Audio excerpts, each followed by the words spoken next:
D'ailleurs, suite aux pluies, la route s'est affaissée d'à peu près presque 20 cm par endroit.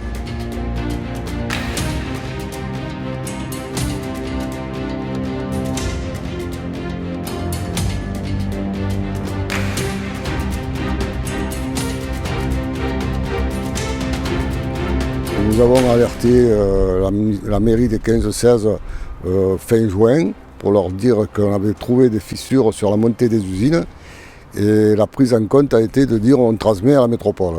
Sur ce, une personne est venue, a constaté les fissures mais a dit que ce n'était pas important. Sur ces entrefaites, il y a eu un gros orage. Le lendemain matin, je suis venu directement ici parce que je me doutais qu'il allait voir s'il n'y avait pas eu des dégâts supplémentaires.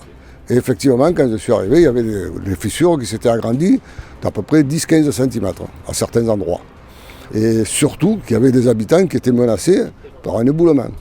Donc évidemment, ils ont pris les bonnes décisions, je pense, c'est-à-dire déjà de barrer la route, et secondo, de faire évacuer les gens.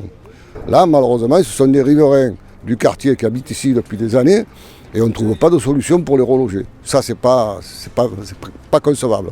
Il y a 5 familles, et ça comprend environ 12 personnes. Oui, 11 ou 12 personnes. Dont plusieurs personnes entre 87 et 90 ou 92 ans.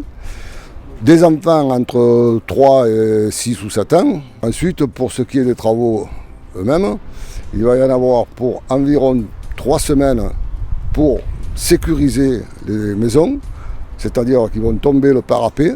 Ensuite, sécuriser. Les familles pourront rentrer chez elles tranquillement.